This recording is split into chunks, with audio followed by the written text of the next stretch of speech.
Hello everyone, welcome to our webinar Youth Career Talk.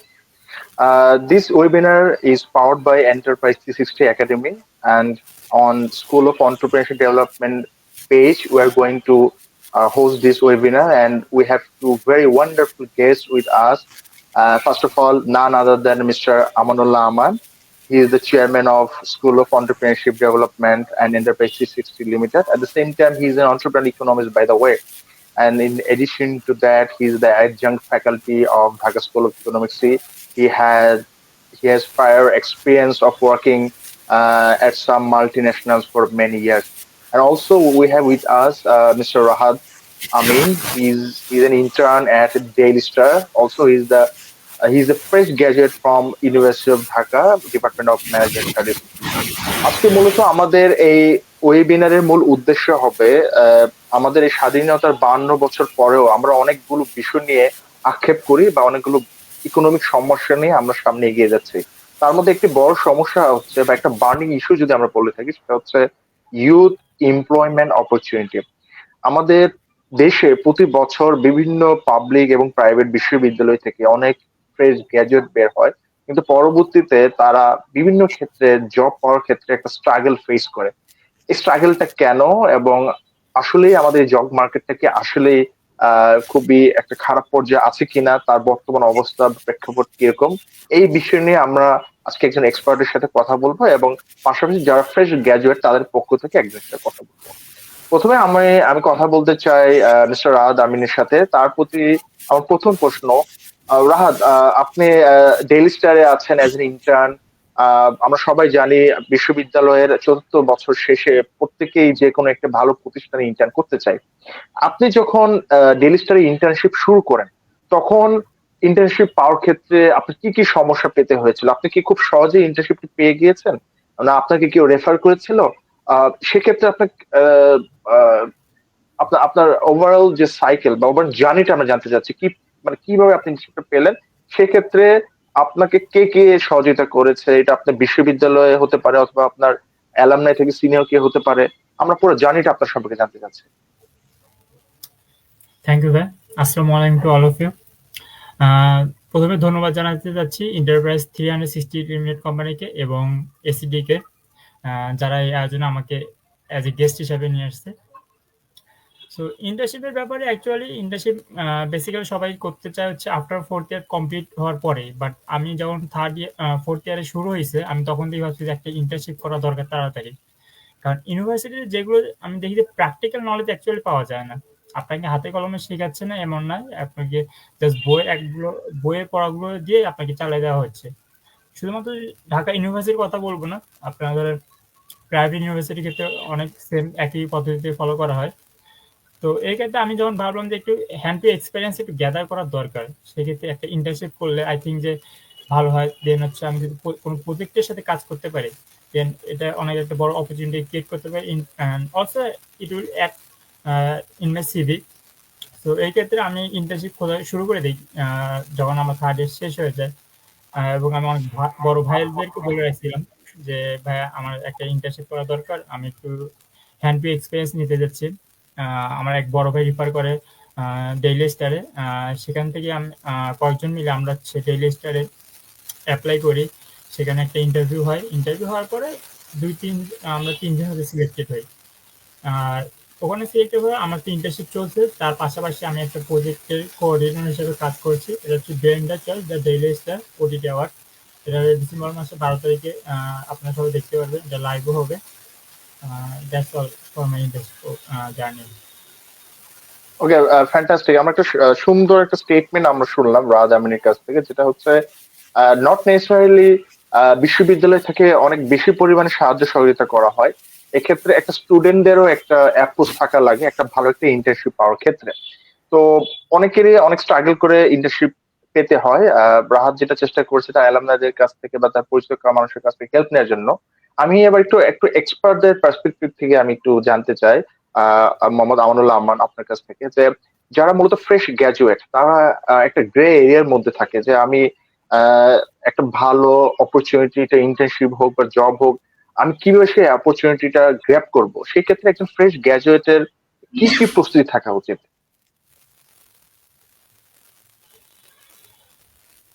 Thank you mister Mohiuddin.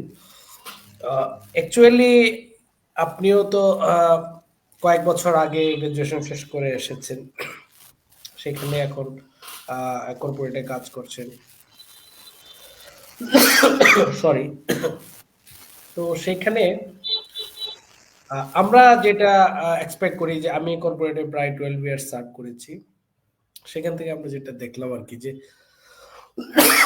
Sorry, তো সেখানে স্টুডেন্টের কাছ থেকে আসলে আমরা এক্সপেক্ট করি কি, আমাদের যখন নতুন একজন গ্রাজুয়েট আমাদের কাছে আসে, আমরা যখন তাদেরকে রিক্রুট করি, তখন আমরা দেখি যে আসলে তারা কতটুকু প্রোঅ্যাক্টিভ, তারা কতটুকু চ্যালেঞ্জ নিতে পছন্দ করে, নিজের থেকে কি কি জিনিস তারা আসলে বা প্ল্যান পরিকল্পনা করে, নিজের মতো করে কিভাবে কাজ করতে ভালোবাসে, এই যোগ্যতাগুলো আমরা আসলে কর্পোরেটে খেয়াল করে থাকতাম।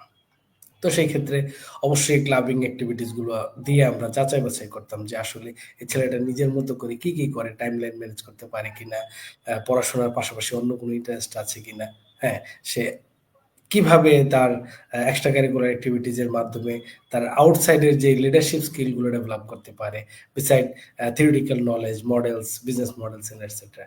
সো এটা একটা ইম্পর্টেন্ট একটা বিষয় আর কি। তো রাহাত যে কথাটা বলেছেন যে তার নিজের উদ্যোগে সে বড় ভাইদের সাথে কথা বলেছে, কথা বলে তারপর আহ, সেখান থেকে ডেইলি স্টার একটা রেফারেন্স পেয়ে তার ইন্টার্নশিপটা শুরু করে দিয়েছে। কেন? সে আসলে তার যে সমবয়সী যারা আছে, একই সাথে যারা ক্লাস করছে, তাদের থেকে একটু অ্যাডভান্স থাকতে চায়, এটাই হলো তার লক্ষ্য। তো আমরা আসলে এই জিনিসটাই খুঁজি, যে যখন কর্পোরেটে কেউ আসতে চায়, যে এক ধাপে এগিয়ে আছে, যে কার চিন্তা ভাবনা একটু অ্যাডভান্সড, যাকে দিয়ে আমরা আহ, মানে দূরবর্তী চ্যালেঞ্জ গুলো আমরা ফেস করতে পারবো, দূরদৃষ্টি সম্পন্ন মানুষজনকে আমরা খুঁজি। ঠিক আছে, সো এটা একটা ব্যাপার আর কি। আহ, সেই ক্ষেত্রে যারা স্টুডেন্ট আছেন, তাদের ডেফিনেটলি কেরিয়ারটা, তাদের লাইফ, তাদের স্কুল কলেজ ইউনিভার্সিটির বাংলাদেশের যে কারিকুলাম আছে সেটা নিয়ে অনেক ধরনের কথাবার্তা আছে। এটা ইন্ডাস্ট্রি স্ট্যান্ডার্ড না, এটা গ্লোবাল স্ট্যান্ডার্ড না, সে কথাগুলো হচ্ছে, আমাদের দেশে চলতেই থাকবে এটা সবসময়। ইন্ডাস্ট্রিতে একাডেমি থেকে বাংলাদেশের মতো দেশে বা তৃতীয় বিশ্বের দেশগুলোতে ইন্ডাস্ট্রি একটু এগিয়ে থাকবে, এটাই স্বাভাবিক, কারণ ইন্ডাস্ট্রি কম্পিট করতে হয় কিন্তু গ্লোবাল মার্কেটের সাথে। ইন্ডাস্ট্রির যে বিজনেস গুলো আছে, তাদের কিন্তু আসলে লোকাল মার্কেটের সাথে এখন আর কম্পিট করার মধ্য দিয়ে তাদের কিন্তু সাস্টেন করার সুযোগ নেই।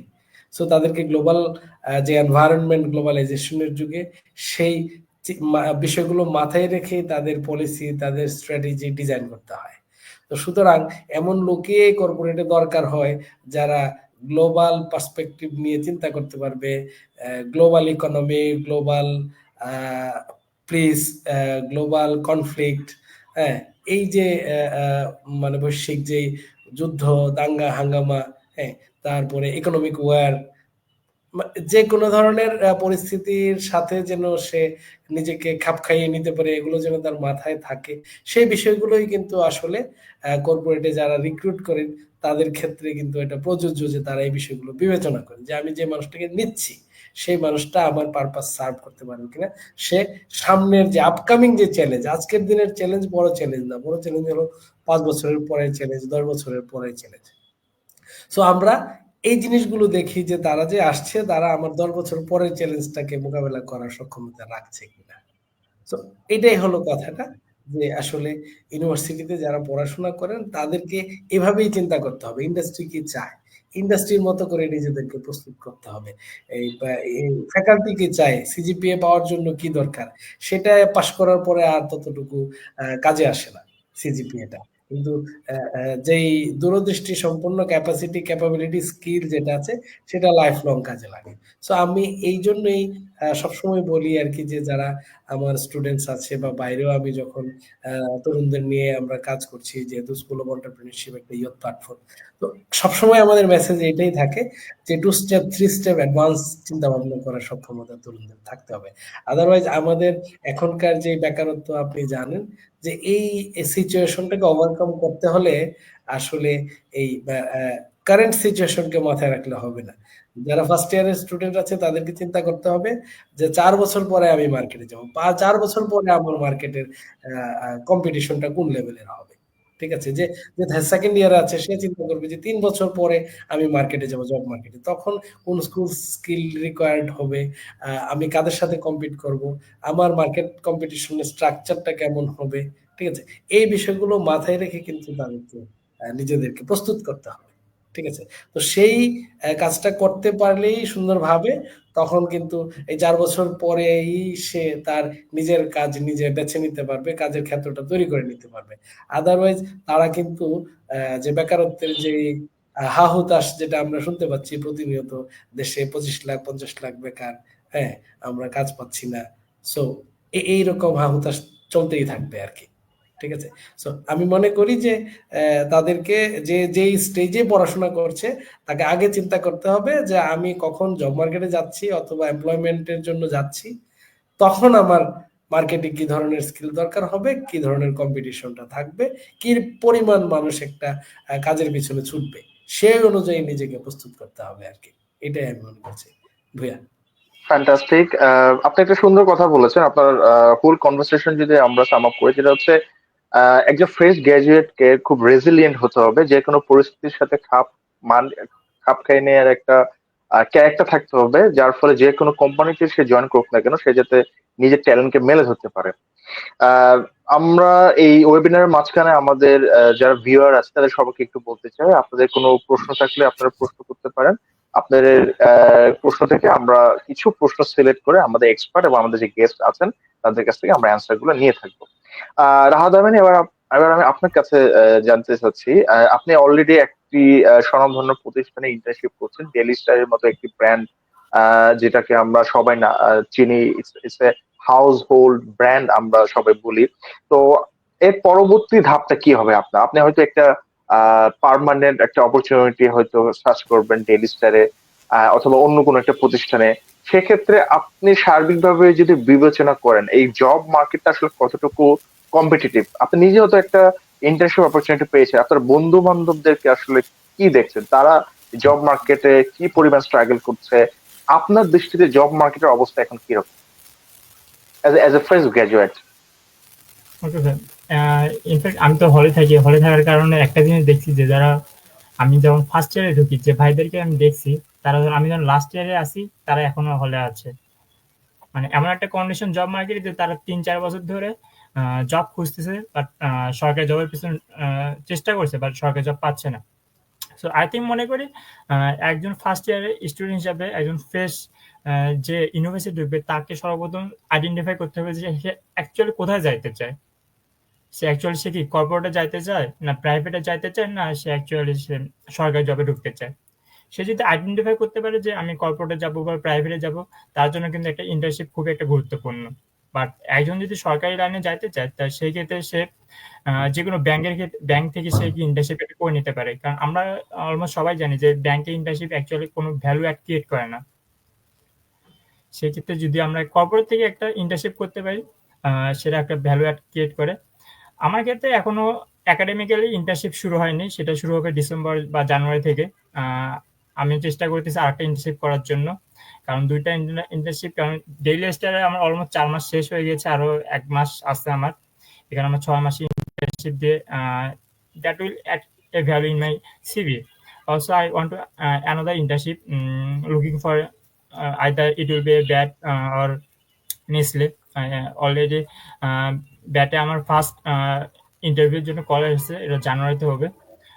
নেসলেতে অ্যাপ্লাই করছি, দেন দেখলাম আরো ২-৩টা কোম্পানি, গত কেপিএমজি থেকে কল এসেছিল ইন্টারভিউর জন্য, বাট ওরা এখনই নিয়োগ দিতে চাচ্ছে। বাট যেহেতু আমার একাডেমিক ক্যারিয়ার এখনো শেষ হয়নি, আমার ডিসেম্বরে ফাইনাল, আফটার দ্যাট তারা চাচ্ছে না, মানে তারা এখনই নিয়োগ দিয়ে যাচ্ছে, দ্যাটস ওয়াই আমি এখন জয়েন করতে পারলাম না। আর জবের ক্ষেত্রে প্রত্যেক বছর ৮ লাখ স্টুডেন্ট প্রত্যেকটা বাংলাদেশ থেকে পাস করতেছে, বাট সেই হিসাবে অন্তত ৫০,০০০ জব মার্কেটে অ্যাভেলেবল থাকে। এই ক্ষেত্রে তারা কি করবে, তারা তো ৩-৪ বছর লেগে যায় একটা জব খুঁজতে। আমি মনে করি সবার একটু দরকার যে অ্যাকচুয়ালি সে কোথায় গ্রো করতে চায়।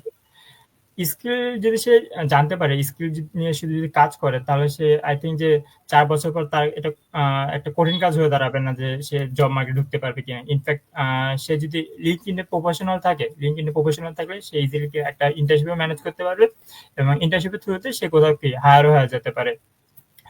ডেইলি স্টারে হায়ার হবো কিনা এটা এখনো শিওর না, কারণ ওইভাবে তো বসদের সাথে কথাবার্তা বলা হয়নি। এখন ১ মাস ২ মাস আছে, দেন জানতে পারবো যে অ্যাকচুয়ালি কি হবে। আমি চাচ্ছি আমার এমবিএটা কমপ্লিট করতে, দেন এমবিএ কমপ্লিট করে দেন একটু জব মার্কেটে ঢুকতে। এখনো সেরকম বড় প্ল্যান নাই, বড় প্ল্যান করা হয়নি। আর হচ্ছে আই থিঙ্ক যে স্কিল নিয়ে একটু স্কিল নিয়ে একটু কাজ করা দরকার।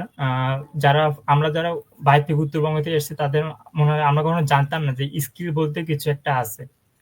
এখানে আসার পর শিখছি যে Microsoft Word, Microsoft PowerPoint, এগুলো এখানে আসার পর আমরা জানতে পারলাম। ফার্স্ট ইয়ার সেকেন্ড ইয়ার এগুলো নিয়ে কাজ করলাম, এগুলো নিয়ে কাজ করার পর একটা আন্ডারস্ট্যান্ডিং হইলো। এখন আর প্রত্যেকটা সেক্টরে যাওয়ার, ধরুন প্রত্যেকটা ডিপার্টমেন্টে আলাদা আলাদা স্কিল দরকার। মার্কেটিং এর ক্ষেত্রে lead generation, SEO, that's very important. আর শুধুমাত্র বিশ্ববিদ্যালয়ের ডিগ্রি দিয়ে অ্যাকচুয়ালি কোথাও কিছু অ্যাচিভ করা যায় না, যেটা আমি ডেইলি লাইফে থাকা অবস্থায় দেখলাম। যারা হচ্ছে অ্যাকাউন্টিং ফাইন্যান্সে জব করে, তাদের ক্ষেত্রে সিএ ডিগ্রি কম্পালসারি লাগে, কারণ অ্যাকাউন্টিং ফাইন্যান্স কিন্তু অলরেডি অনেকে করে আসছে। তাদের থেকে ডিফাইন করার একটাই উপায় হচ্ছে সিএ বা সিএমএ করে থাকতে হবে। মার্কেটিং এর ক্ষেত্রে বিজনেস ডেভেলপমেন্টে যারা কাজ করে, তাদের লিড জেনারেশন চায়, বিভিন্ন ভালো প্রফেশনাল স্কিল চাই, সফট স্কিল চাই। ম্যানেজমেন্টের ক্ষেত্রে পিজি এইচআরএম স্কিল চাই, কারণ অলরেডি তো মার্কেটে সবাই ম্যানেজমেন্ট করে আসলো, তাহলে তাকে থেকে তোমাকে আমি কিভাবে আলাদা করব। এক্ষেত্রে আলাদা বিভিন্ন ডিফারেন্ট কাইন্ড অফ স্কিল, যেগুলো প্রফেশনাল ডিগ্রি দিয়ে থাকে, এগুলো স্কিল তাদের ক্ষেত্রে ভ্যালু অ্যাড ক্রিয়েট করতে পারে। I think that will be good for any student.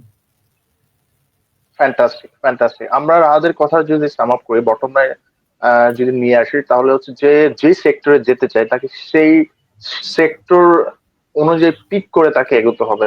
কথা কথা কেউ ব্যাংকিং সেক্টরে ইন্টার্নশিপ করবে, sometimes it doesn't add any value.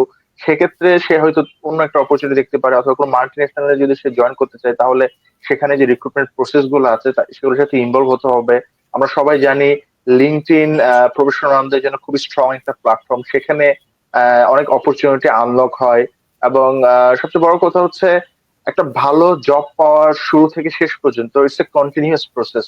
আমরা কোনো ক্ষেত্রেই যদি আমরা সেক্ষেত্রে যদি স্ট্যাগনেন্ট থাকে, আমাদের জন্য ভালো কিছু বই নিয়ে আসবে না, বরঞ্চ আমাদেরকে প্রতিনিয়ত এটার উপর কাজ করে যেতে হবে। আমি এবার আমাদের এক্সপার্ট মোহাম্মদ আমানুল্লাহ আমার কাছ থেকে জানতে চাই, আমরা এতক্ষণ একজন ফ্রেশ গ্রাজুয়েট কিভাবে একটা অপরচুনিটি গ্র্যাব করতে পারে, তার কি কি স্কিল থাকতে হবে, এই বিষয়গুলো সম্পর্কে জানলাম। আপনার কাছে আমার প্রশ্ন, আপনি যেহেতু একজন researcher, Dhaka school of economics A অ্যাডজাঙ্ক্ট faculty হিসেবে আছেন, আপনি অনেক গ্রাজুয়েটদের সাথে কাজ করেন। বর্তমানে জব মার্কেটের অবস্থা কিরকম? আপনি কি মনে করেন এটা খুবই একটা সিভিয়ার পজিশনে আছে? বা এটার যদি আমরা প্রেক্ষাপটটা তুলে ধরি, বা রিয়েল পিকচারটা যদি তুলে ধরি, তাহলে আপনি কিভাবে সেটি বিশ্লেষণ করবেন? থ্যাংক ইউ ভূয়া। আপনি জানেন যে আসলে এই কিছুদিন আগে একটা রিপোর্ট প্রথম আলোতে এসেছে, অগাস্টের ৮ তারিখের মনে হয় রিপোর্টটা ছিল, যে বাংলাদেশে শিক্ষিত বেকার আছে ২৬ লাখ, অলমোস্ট ২৫,৮৬,০০০, মানে ২৬ লাখ। এটা ডকুমেন্টেড, বিবিএস এর রেফারেন্স দিয়ে তারা এটাকে উল্লেখ করেছে। তো আমরা ধরে নিচ্ছি যে এটা দ্বিগুণের চেয়েও বেশি হতে পারে। কারণ হলো সরকারি ডেটার উপরে আমাদের যে ইয়েটা বা অ্যানালাইসিসটা, সেই অ্যানালাইসিসটা এরকমই যে যে ইনফরমেশনগুলো মিস থাকে সেগুলো অ্যাড করলে এটা দ্বিগুণ হওয়ার সম্ভাবনাটাই বেশি। তো সেখানে ট্রু। আমরা অনুমান করছি যে ৫০ লাখ বেকার আছে। তো ৫০ লাখ বেকারের সাথে প্রতি বছর আবার ৮ লাখ করে ফ্রেশ গ্রাজুয়েট মার্কেটে আসছে। তো ফ্রেশ গ্রাজুয়েট যদি মার্কেটে আসে, তাহলে আগামী ৫ বছরের কথা যদি চিন্তা করি, তাহলে আরো ৪০ লাখ ফ্রেশ গ্রাজুয়েট যুক্ত হবে আর কি, তারাও আনএমপ্লয়েড হবে। তো যদি অবস্থাটা এরকম দাঁড়ায়, আমাদের এমপ্লয়মেন্ট অপরচুনিটি কেমন আছে, কত সংখ্যক মানুষকে অ্যাকোমোডেট করা যাবে বাংলাদেশে, যে চাকরি আছে অথবা যে বিজনেসের স্কোপ আছে। এন্টারপ্রেনিউর হলেও তো আলটিমেটলি কাজের তো ক্ষেত্র থাকতে হবে, তাই না? মনে করেন যে হলো ঘরে ঘরে যদি রেস্টুরেন্ট হয় তাহলে খাবে কে, ঘরে ঘরে যদি মুদি দোকানি হয় তাহলে কিনবে কে, এটাও তো একটা ব্যাপার। মানে চাকরি পেলাম না মানে এন্টারপ্রেনিউর হয়ে যাবো, এটা হইলেই যে সফল হয়ে যাবে ব্যাপারটা কিন্তু তা না। ঠিক আছে, কারণ আমার তো কনজিউমার গ্রুপ থাকতে হবে। ঠিক আছে, সো আমি চাইলেই উদ্যোক্তা হয়ে সফল হয়ে যাব, চাইলেই আমি একটা চাকরি পেয়ে যাব, অনেক পড়াশোনা করলাম, অনেক স্কিল ডেভেলপ করলাম, একদম মানে সুপ্রিম স্কিল ডেভেলপ করলাম, তাহলেও কি আসলে আমাদের এই 1 কোটি মানুষকে বাংলাদেশে অ্যাকোমোডেট করা সম্ভব হবে কিনা, এটা একটা বড় প্রশ্ন। ঠিক আছে, কিন্তু আমার কাছে যেটা মনে হয় যে না, এমন কোনো আলাদিনের চেরাগ নাই যে 1 কোটি মানুষকে এখানে এমপ্লয়মেন্টের ব্যবস্থা করতে পারবে। সো দ্যাটস ওয়াই এই শিক্ষার্থীরা যতই পরিশ্রম করুক, রাহাতদের মতো যারা স্মার্ট, তারা যতই পরিশ্রম করুক, দিন শেষে তাদের মধ্য থেকে কাউকে না কাউকে ফেল করে যেতে হবে। এদের মধ্যে থেকে হয়তো 1% 2% কৃতকার্য হবে, বাট 99% অথবা 89%, 98% মানুষ কিন্তু আপনার হলো আনএমপ্লয়েড থেকেই যাবে, যদিও তার একদম অনেক বেশি স্কিল থাকবে, কারণ পজিশন তো কম, ভ্যাকেন্সি তো খালি খালি নাই, একটা কথা আছে না, ভ্যাকেন্সি খালি নাই। ঠিক আছে, তো এক প্র্যাকটিক্যালি ভ্যাকেন্সি নাই। হ্যাঁ, তো ভ্যাকেন্সি না থাকলে আলটিমেটলি কি হবে, আমার কিন্তু অনেক বেশি দক্ষতা থাকার পরেও আমার কাজ হবে না, আমি কাজের ব্যবস্থা করতে পারবো না। রাহাতের কথা সূত্র ধরেই যদি আসি, যে যারা অ্যাকাউন্টিং প্রফেশনাল হতে চায়, তারা অ্যাকাউন্টিং এ পড়াশোনা করে এরপরে সিএ অথবা আইসিএমএ অথবা সিএফএ, হোয়াটএভার যেটাই করুক না কেন, সবাই যদি করে ফেলে তাহলে কি হবে প্র্যাকটিক্যালি? তাহলেও কি সবার কি আসলে কাজের ব্যবস্থা বাংলাদেশ করতে পারবে এই রাষ্ট্র? আমার কাছে তো মনে হচ্ছে না। ঠিক আছে, তখন আমাদের আসলে অল্টারনেটিভ চিন্তা করতে হবে যে আমরা যে জায়গার মধ্যে আছি, এফোর্টটা কি শুধু বাংলাদেশ কেন্দ্রিক এফোর্ট দিব, নাকি দেশের বাইরে যাব, কি গ্লোবাল মার্কেট নিয়ে কাজ করব? ঠিক আছে, এটা আমাদের চিন্তা করতে হবে। আমি এফোর্ট দেওয়ার পরেও কিন্তু এখানে মানে ফেল করার চান্স হাই, কাজ না পাওয়ার চান্স হাই। ঠিক আছে, কারণ আমাদের কাজের সুযোগ কম। সো এই কারণেই আসলে আমাদেরকে শুধুমাত্র এফোর্ট দিলেই হবে না, শুধুমাত্র পড়াশোনা করলেই হবে না, শুধুমাত্র স্কিল ডেভেলপ করলেই হবে না। স্কিলটা আসলে এমনভাবেই চিন্তা করতে হবে যে আমি যেটা শিখবো এটার জন্য কোথাও না কোথাও কাজে লাগানো যায়। যদি আমার বাংলাদেশের মধ্যে কাজে লাগানো সম্ভব না হয়, তাহলে আমাকে অন্যান্য মার্কেট নিয়ে কাজ করতে হবে। মিডল ইস্টের মার্কেট আছে, সিঙ্গাপুরের মার্কেট আছে, বা মালয়েশিয়ান মার্কেট আছে, তারপর European market, American market, Australian market, বিভিন্ন জায়গায় কিন্তু দক্ষ লোকের কাজের চাহিদা, দক্ষ লোকের চাহিদা আছে। আমাদের দেশে বেকারত্ব অনেক, কিন্তু ফার্স্ট ওয়ার্ল্ড কান্ট্রিতে তো এই লেভেলে বেকারত্ব নাই, বরং ওইখানে দক্ষ লোকের সংকট আছে। ঠিক আছে, তখন আমাদের চিন্তা করতে হবে যে কোন মার্কেটের জন্য আমি আসলে প্রস্তুতি নিব, কারণ আমার দেশের জন্য প্রস্তুতি নিলে দিন শেষে ফ্রাস্ট্রেশন ছাড়া আর কোনো কিছুই আমি দেখছি না। সো দ্যাটস ওয়াই আমাদেরকে চিন্তা করতে হবে যে হ্যাঁ, আমি দক্ষতা অর্জন করব কোনো একটা বিষয় মাথায় রেখে, যে আমি যদি এখানে কৃতকার্য না হই, তাহলে আমি যেন এই জ্ঞানটা অন্য কোথাও কাজে লাগাতে পারি, আমি যেন গ্লোবাল মার্কেটে কম্পিট করতে পারি, গ্লোবাল স্ট্যান্ডার্ড আহ, স্কিল যে ডেভেলপ করতে হয়। সো এইটাই আর কি মেইন এই গ্লো- বিষয়টা। এই গ্লোবাল মার্কেট এই কথাটির পরে আমার একটা জিনিস মাথায় আসছে যে the world is very flat now. আমরা উচ্চশিক্ষার জন্য অনেকেই দেশের বাইরে যাচ্ছে। রাহাত আমিন, আপনার কাছে আমার প্রশ্ন, আপনার যে ক্যাপাসিটি, আপনার যে ক্যালিবার, আপনি ঢাকা বিশ্ববিদ্যালয়ের মতো একটি সর্বোচ্চ বিদ্যাপীঠে পড়াশোনা করছেন বা কিছুদিন পর শেষ করবেন, আপনার কি দেশের বাইরে যাওয়ার কোনো ইচ্ছা আছে কিনা, বা সেই বিষয়ে আপনার ভাবনাটা কি? ওকে, আই হ্যাভ এ ড্রিম, সেটা ছিল আমেরিকা যাওয়ার। সবসময় একটা ড্রিম ছিল যে আমেরিকা একটা সময় আমি যাব, বাট দ্য কিছু আমেরিকান ফাইন্যান্সিয়াল ড্রিম। কন্ডিশন, আমেরিকার ড্রিম, বাট কিছু ফাইন্যান্সিয়াল কারণে সেটা এখনো পসিবল হচ্ছে না। আই থিঙ্ক দেখা যাক মানে 10-15 বছর পরে কি হয়। বাট আমার মনে হয় অ্যাকচুয়ালি যে ইউনিভার্সিটিতে অ্যাডমিশন দেওয়ার ক্ষেত্রে অনেকে ডিপ্রেশনে পড়েছে যে ইউনিভার্সিটি চান্স পায় নাই। বাট যারা ইউনিভার্সিটি চান্স পায়, ইউনিভার্সিটি চান্স পাওয়ার পরও কিন্তু তার ডিপ্রেশনে পড়ে যায়। সো আমরা এক বড় ভাই আছে রাশেদ ভাই, আপনারা অনেকে চিনবেন, মার্কেটিং ডিপার্টমেন্টে, যিনি হচ্ছে বাংলা আইএস এর হচ্ছে প্রতিষ্ঠাতা এবং মালিক। তিনি বলে যে যে আইএস দেয় সে বিদেশে চলে যায়। অ্যাকচুয়ালি আমাদের স্কিল গুলো এমনভাবে গ্রো আপ করা দরকার যে শুধুমাত্র বাংলাদেশের কন্ডিশনে গ্রো না করে, এটা হচ্ছে অ্যাজ এ গ্লোবাল কন্ডিশনে আমরা যদি একটু ইনপুট করতে পারি। যেমন আপনি যদি রাইটিং নিয়ে কাজ করেন, বাইরের দেশে বিভিন্ন রাইটিং এর সার্ভিস কিন্তু আপনি দিতে পারবেন বাংলাদেশে থেকে। সো এই সেক্টরটা অনেক গুরুত্ব। দেন হচ্ছে ফ্রিল্যান্সিং যারা করে থাকে তারা ডলারে ইনকাম করে, তারা ভালো কাজ করতেছে। কারণ বাংলাদেশে যারা জব করতেছে তাদের স্ট্যান্ডার্ড, যারা ফ্রেশ জবে ঢুকতেছে তাদের স্যালারি অ্যারাউন্ড 25,000 to 30,000 টাকা। এক্ষেত্রে তারা না না শুধুমাত্র তার ফ্যামিলি চালাতে পারবে বা নিজের খরচ চালাতে পারবে এমন কিছুই না। সেক্ষেত্রে একটা ফাইন্যান্সিয়ালি স্টেবল হতে গেলে তারা আউট অফ দ্য জব কিছু একটা করা দরকার, যেটা তাদেরকে লং টাইম সাপোর্ট দিতে পারবে। যদি বলেন ফাইন্যান্সিয়ালি, আমি মনে করি যে ফাইন্যান্সিয়ালি 40 এজের মধ্যে তাকে স্টেবল হওয়া দরকার। কারণ সে যে অ্যাট দ্য এজ অফ 40 সে যে স্টেবল হয়ে থাকে, সে আপ টু আদার মানে অন্য যে 50-60 বছর সে নিজেকে তারা কি কন্ট্রোল করতে পারবে। কারণ 40 বছর পরে তারা সে বড় যে কর্মক্ষমতা থাকবে এমন তো না। আর বাংলাদেশের রাইট। যে জায়গাগুলো পজিশন গুলো যারা হোল্ড করতেছে, আই থিঙ্ক বড় বড় পজিশন গুলো অ্যাকচুয়ালি মানে ছাড়ার মতো কোনো কন্ডিশন নাই। কারণ এখানে যারা হোল্ড করতেছে তারা 15-20 বছর ধরে হোল্ড করবে। যারা নিচে আছে, নিচে যারা ঢুকতেছে তারা জব মার্কেটে অ্যারাউন্ড 25-30 কে অ্যারাউন্ড টাকা পাবে। তো অ্যাকচুয়ালি এটা দিয়ে অ্যাকচুয়ালি বড় কোনো কিছু করা পসিবল না। বাট যে স্কিলটা তারা জানে, এই স্কিলটা যদি তারা কি বাইরে গিয়ে গ্রো করতে পারে, তারা তারা কিন্তু বড় রকম একটা ইনকাম করতে পারে। এই ইনকাম দিয়ে তার ফ্যামিলি, নিজের স্টেবল, নিজের লাইফ ড্রিম সবকিছু কি তারা অ্যাচিভ করতে পারে। আমি মনে করি যারা বাংলাদেশে অ্যাডমিশনের টাইমে যারা একটু ঝুঁকে পড়ে গেল যে আমি অ্যাডমিশন ভালো ইউনিভার্সিটি কেন পাইলাম না, এক্ষেত্রে তারা যদি বাইরের দেশে চলে যায়। কারণ এখন দেখেন বর্তমান বাইরের দেশে যাওয়ার কিন্তু অনেক ওয়ে আছে। এখন এমন কোন অনেক ইউনিভার্সিটি আছে, ইউকের অনেক ইউনিভার্সিটি আছে যেগুলো আইএলটিএস দিতে হচ্ছে না। অ্যারাউন্ড 11-12 লাখ দিয়ে তারা বিভিন্ন ইউনিভার্সিটি মৌ দিয়ে বাইরে চলে যেতে পারতেছে। আমি এমন অনেক প্রতিষ্ঠান দেখছি যারা এসব নিয়ে কাজ করতেছে। আই থিঙ্ক যারা ফ্রেশ স্টুডেন্ট আমি তাদেরকে বলবো যে তারা এই বিষয়টা একটু নজরে রাখবে। এটা অনেকটা হচ্ছে ল্যাক অফ ইনফরমেশন। সবার কাছে অ্যাকচুয়ালি পর্যাপ্ত ইনফরমেশন না থাকার কারণে যে প্রবলেমটা ক্রিয়েট হচ্ছে অ্যাকচুয়ালি।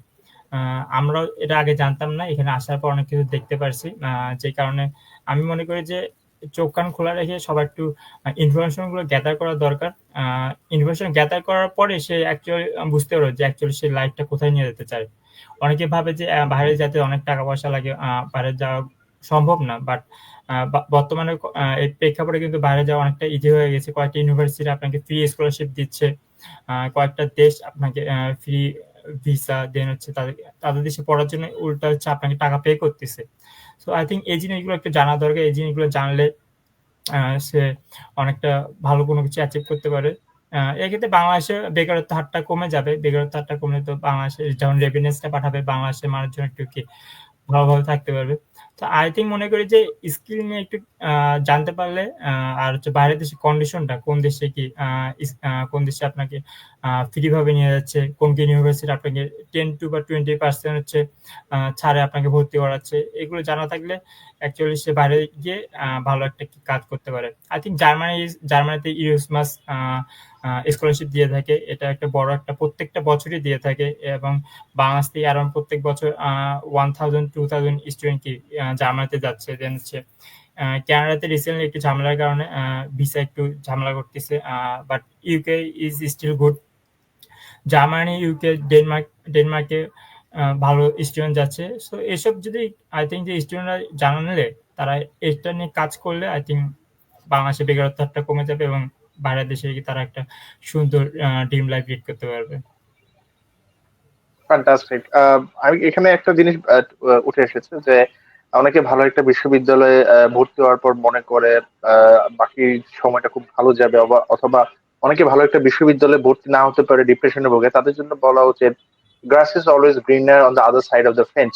হয়তো দেখা যাচ্ছে যারা ভালো বিশ্ববিদ্যালয়ে পড়াশোনা করছে তারা একটা সময় ডিপ্রেশনে পড়ে যায়, আবার অন্যদিকে কম্পারেটিভলি একটা খারাপ বিশ্ববিদ্যালয়ে পড়েও সে পরবর্তীতে অনেক ভালো কিছু করে দেশের বাইরে যাওয়ার তার একটা ক্যাপাসিটি হয়ে যায়।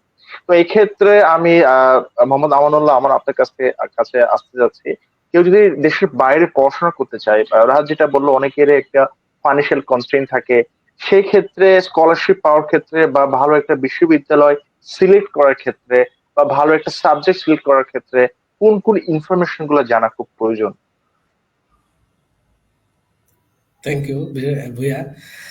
এটা তো আপনি খুব ভালোভাবেই বিষয়গুলো লক্ষ্য করছেন যে আসলে আহ, বাইরের ইউনিভার্সিটি গুলো স্কলারশিপ কাকে দেয় আর ডিসকাউন্ট কাকে দেয়, এই জিনিসগুলোর মধ্যে আমাদের একটু কনসেপচুয়াল গ্যাপ আছে। জানেন যে অনেক অনেক স্টুডেন্ট কনসালটেন্সি ফার্ম আছে, তারা স্কলারশিপের কথা বলে, আসলে এটা টিউশন ফির একটা ডিসকাউন্ট, এর বেশি কিছু না।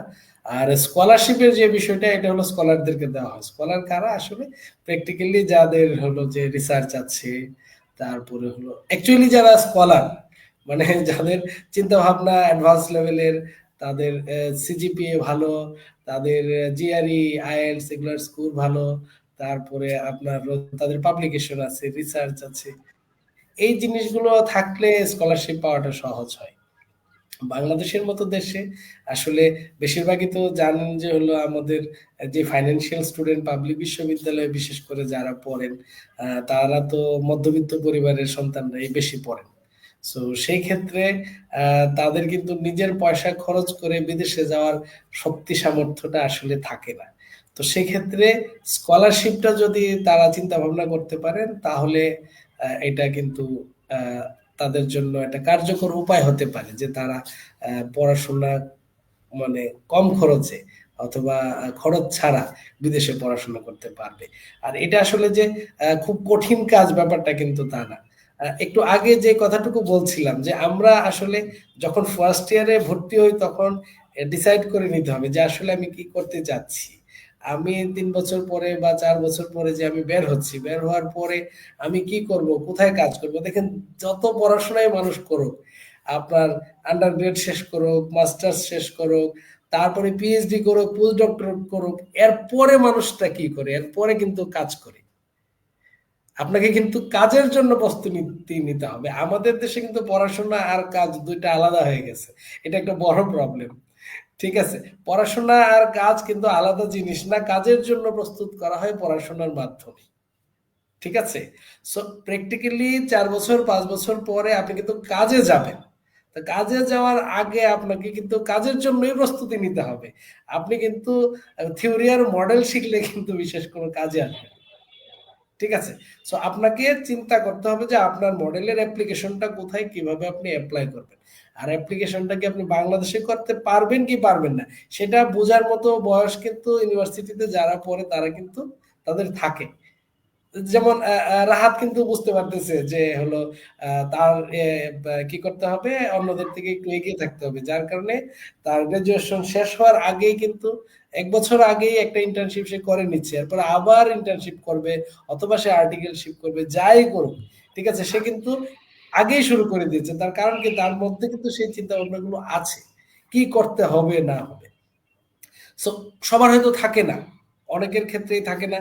যারা হলো বিজনেসে পড়াশোনা করে তারা একটু বেশি মানে খাটতে হয়, একটু বেশি দেখাশোনা করে পৃথিবীটাকে, যার কারণে তারা হয়তো অনেকে একটু অ্যাডভান্স চিন্তা ভাবনা করে ফেলতে পারে। বাট অনেকেই আছে, অনেক ইউনিভার্সিটি স্টুডেন্ট আছে, আর বাংলাদেশের একটা বড় স্টুডেন্ট কমিউনিটি কিন্তু ন্যাশনাল ইউনিভার্সিটিতে আছে, যারা বলতে গেলে একদমই মানে পৃথিবীর এই যে অ্যাডভান্সমেন্ট সেখান থেকে অনেক দূরে আছে। তাদের নিয়মিত ক্লাস হয় না। তারপরে তাদের পরীক্ষার ক্ষেত্রেও দেখা গেল যে অনেক সময় লাগে, গ্রাজুয়েশন শেষ করতে ভালো টাইম লেগে যায়। সবকিছু মিলিয়ে তারা কিন্তু একটা বড় ফ্রাস্ট্রেশনে পড়ে যায় প্র্যাকটিক্যালি। তাদের কাজ খুঁজে পাওয়ার ক্ষেত্রেও কিন্তু অনেক চ্যালেঞ্জ ফেস করতে হয়। সো সেই ক্ষেত্রে তাদেরকে কিন্তু ওই ফার্স্ট ইয়ার থেকেই, তাদের যেহেতু নিজের কেরিয়ার, নিজেদেরকেই প্রস্তুতি নিতে হয়। ঠিক আছে, নিজেদেরকে নিয়ে দেখতে হবে তাকে দুইটা জিনিস, যে কোন মার্কেটের জন্য আমি কাজ করব। আমি বাংলাদেশে কাজ করব নাকি বিদেশে কাজ করব। আর বিদেশে কাজ করলে আমি কি কাজ করব, বিদেশের কাজ কি। দেখেন, প্রচুর, যেহেতু আমরা কথা বলছি কেরিয়ার নিয়ে, ক্যারিয়ার টক মানে হলো যে আমি বিদেশে গিয়েই যে বিদেশের কাজ করতে হবে, ক্যারিয়ার বিল্ড করতে হবে, ব্যাপারটা কিন্তু এরকম না। আমি দেশে বসেও বাইরের বিভিন্ন কোম্পানির কাজ কিন্তু করতে পারি, আমার সেই সুযোগ আছে। কেউ কেউ এটাকে ফ্রিল্যান্সিং জব বলে। ফ্রিল্যান্সিং জব মানে মানুষ অনেকেই মনে করে ডেটা এন্ট্রি, তারপরে হলো গ্রাফিক্স ডিজাইনিং, ওয়েব ডিজাইনিং, এগুলোকে ফ্রিল্যান্সিং মনে করে। আসলে কিন্তু এর চেয়ে অনেক অনেক বড় পরিসরে ফ্রিল্যান্সিং এর মার্কেটটাতে কাজ হয়। যেমন আর্কিটেক্টদের জন্য কাজ আছে এখানে, ভয়েস আর্টিস্টদের জন্য কাজ আছে এখানে, রাইটারদের জন্য কাজ আছে, প্রুফ রিডারদের জন্য কাজ আছে, যারা ডেটা অ্যানালাইসিস পারে তাদের জন্য এখানে কাজ আছে। ঠিক আছে, যে সিঙ্গার, তার জন্য এখানে কাজ আছে। এখানে কিন্তু যার যে কোনো স্কিল থাকুক সেটা কিন্তু সেল করার সুযোগ কিন্তু এই ফ্রিল্যান্স প্ল্যাটফর্মে আছে, এবং সেখান থেকে মানুষজন ক্লায়েন্টের সাথে ভালো কমিউনিকেশন, ভালো আন্ডারস্ট্যান্ডিং এর মাধ্যমে সরাসরি একদম ওই কোম্পানির এমপ্লয়মেন্ট পর্যন্ত ম্যানেজ করার ইতিহাস বাংলাদেশে আছে। পাশাপাশি লিঙ্কডইনের প্রফেশনালের কথা রাহাত বলতেছিলেন, লিঙ্কডইনটা খুবই কার্যকর একটা জায়গা। এখানে প্রচুর পরিমাণে জবের আসে, সার্কুলার আসে রিমোট জবের। তো বাংলাদেশে বসে থেকে কিন্তু রিমোট জব করা যায়, অনেকেই করছেন আমাদের দেশে। কাস্টমার সার্ভিস দিচ্ছেন, ডেটা এন্ট্রি সার্ভিস দিচ্ছেন, অ্যাকাউন্টেন্ট হিসেবে কাজ করছেন, বুককিপিং এর কাজ করছেন, মানে ভার্চুয়াল সিএফও হিসেবে পর্যন্ত কাজ করছেন। তারপরে স্টার্ট আপের কনসালটেন্ট হিসেবে কাজ করছেন, রিসার্চের আপনার হলো বা প্রুফ রিডার হিসেবে কাজ করছেন। ঠিক আছে, আপনি হয়তো জানেন যে আমাদেরই ডিরেক্টর একজন স্কুল অফ এন্টারপ্রেনিউরশিপের একজন পরিচালক আমান। তারপরে আমাদের আরেকজন ডিরেক্টর আছেন মিস্টার শাহেদ। তারা কিন্তু এই ডেটা অ্যানালাইসিস এবং রিসার্চের ফিল্ডে তাদের কেরিয়ারকে গ্লোবাল স্ট্যান্ডার্ড আপনার কেরিয়ার হিসেবে এস্টাবলিশ করতে সক্ষম হয়েছেন অলরেডি। ইউডেমিতে তাদের কোর্স সেল হচ্ছে। ব্যাপারটা কিন্তু বুঝতে হবে, পিএইচডি যারা করছেন তাদের প্রুফ রিড করে একজন মানে থার্ড কোনো একজন প্রফেশনাল প্রুফ রিডারের কাছ থেকে একটা সার্টিফিকেট নিতে হয় যে তার এই রাইট আপটা ওকে আছে, কোনো প্রবলেম নেই। সো এই কাজগুলো কিন্তু বাংলাদেশে বসে থেকে করার সুযোগ আছে। সো বাইরে গিয়েই যে কাজ করতে হবে এমনটা কোনো কথা নয়, দেশের মধ্য থেকেও বাইরের কাজ করে দেওয়ার সুযোগ রয়েছে, যথেষ্ট সুযোগ রয়েছে। আর বাইরে যদি যেতে চায় তাহলে তো সেটা চমৎকার। ঠিক আছে, যাদের পয়সা আছে তারা পয়সা নিয়ে নিজের পয়সায় পড়াশোনা করতে যেতে পারবে, সেটা তো সুন্দর। আর যাদের পয়সা নাই তাদের ক্ষেত্রেও কিন্তু ব্যাপারটা খুবই সিম্পল, যে ফার্স্ট ইয়ার থেকে যদি তারা কি করে লেখালেখিতে অভ্যস্ত হয়, তারা যদি রিসার্চ টাকে খুব ভালোভাবে নিজেদের পছন্দের জায়গায় নিয়ে আসে এবং পাবলিকেশনের উপরে জোর দেয়, দুই একটা ল্যাঙ্গুয়েজ তারা যদি শিখে রাখে, কথার কথা ইউরোপে যেতে চায় সেক্ষেত্রে ফ্রেঞ্চ শিখতে পারে, জার্মানির ল্যাঙ্গুয়েজ শিখতে পারে, এগুলো কিন্তু ভালো কাজ পেতেও সহযোগিতা করে। জাপান যদি কেউ যেতে চায়, জাপানিজ ল্যাঙ্গুয়েজ যদি কেউ শিখে রাখে তাহলে এটাও কিন্তু তার ভ্যালু অ্যাড করে। ঠিক আছে, তো সেই ক্ষেত্রে এরকম স্কিল বলতে আমরা কম্পিউটার লিটারেসি আর হলো আমরা হলো Microsoft PowerPoint, Excel, Word, এটাকে আমরা স্কিল বুঝলেই হবে না। আমাদের কিন্তু ল্যাঙ্গুয়েজ স্কিল এটাও কিন্তু একটা গুরুত্বপূর্ণ বিষয়। আপনি যদি কোরিয়ায় যান, কোরিয়ান ল্যাঙ্গুয়েজ জানা থাকলে আপনি বেটার জব পাবেন, বেটার স্যালারির জব পাবেন। আপনি যদি জার্মানি যান, জার্মান ল্যাঙ্গুয়েজ জানা থাকলে আপনি বেটার জব পাবেন। আর যদি না জানা থাকে তাহলে আপনাকে ওখানে গিয়ে শিখতে হবে, আদারওয়াইজ আপনাকে অর্জন করতে হবে।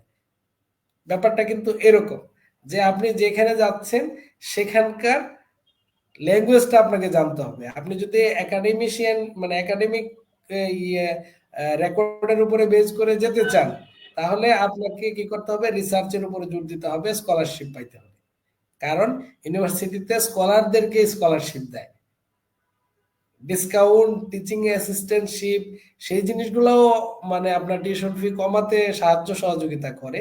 ঠিক আছে, but scholarship, full scholarship, full funded scholarship, যেটা এরাসমাসের কথা বলছি আমরা, তারপরে মনমোশুর কথা বলি আমরা, তারপরে আমরা ফুল ব্রাইটের কথা বলি। ঠিক আছে, যাই আমরা বলি না কেন, প্র্যাকটিক্যালি এটা কিন্তু স্কলারদেরকেই দেয়।